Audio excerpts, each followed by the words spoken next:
The BBC has revised its explanation of the term Intifada following crackdowns by the Metropolitan Police and the Greater Manchester Police on chants of globalised Intifada after the terror attack at Bondi Beach in Australia. The revision alone should raise serious questions about the BBC, because when police forces feel compelled to intervene over a slogan, it's no longer an abstract academic term that the BBC likes to present.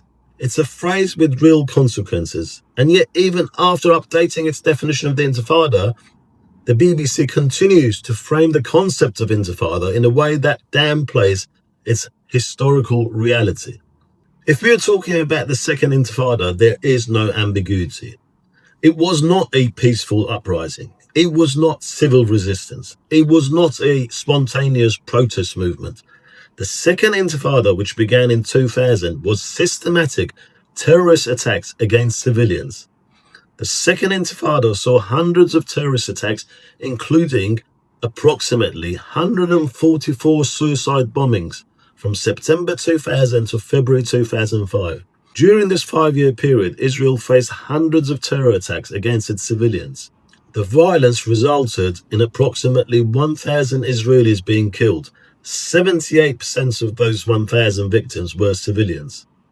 Suicide bombings on buses, explosions in cafe and shopping centres while civilians were out enjoying themselves, attacks on families at weddings and restaurants. These were not a popular or peaceful uprising, as the BBC likes to put it. The Bondi Beach massacre was the echo of those terrorist attacks, and so was the attack on the Manchester synagogue. They were globalising Intifada. Civilians were the primary targets, and mass casualty attacks were celebrated by the groups that carried them out. By any accepted international definition, this was and is terrorism. Calling the Second Intifada an uprising is not neutral description. It is clear bias by a news outlet, a government news outlet, the BBC. Yet for years the BBC has explained Intifada using softened languages, terms like uprising, resistance. Bombing civilians on a bus is not resistance, it is terrorism. The BBC wants to present terrorism as an unfortunate expression of grievance rather than a deliberate campaign of murdering innocent people.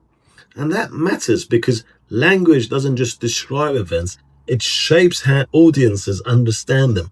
It helps radicalise kids at schools and universities. The reason the UK police are now cracking down on chants like globalised Intifada is precisely because they have finally understood what the Second Intifada was. But I guess you shouldn't expect more from the BBC. I mean, Hamas is a UK government-prescribed terrorist organisation. It is banned in its entirety under British law and by the EU. And yet the BBC refuses to call Hamas a terrorist group. Instead, they like to use terms like militant organisation, Islamist movements, group with a political wing. This is not legal accuracy. It's editorial bias choice paid by the TV licence payers. It shows that your editorial is biased. It shows that your journalists are activists and not journalists. When a publicly funded broadcaster cannot plainly name a prescribed terrorist organisation, it's not practicing neutrality. It's showing where its editorial stands. It's showing that its journalists are activists and not journalists. The BBC insists that this language reflects impartiality. But look, there is nothing impartial about obscuring terrorism behind abstract phrasing. There's nothing balanced about reframing mass murder of the innocent citizens as resistance. There's nothing responsible about updating explanations only after police intervention forces the issue. A news organisation that cannot clearly describe terrorism should not be surprised when its credibility erodes. It shouldn't be surprised that so many people are no longer paying their TV licenses. Are you still paying your TV license? Because you really shouldn't be.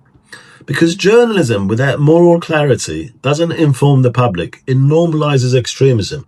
And that is what we've been increasingly witnessing in Britain, especially in the last 2 years. Whether you agree with me or disagree with me, leave your comments below. I do read all of them and I try to respond to most of them.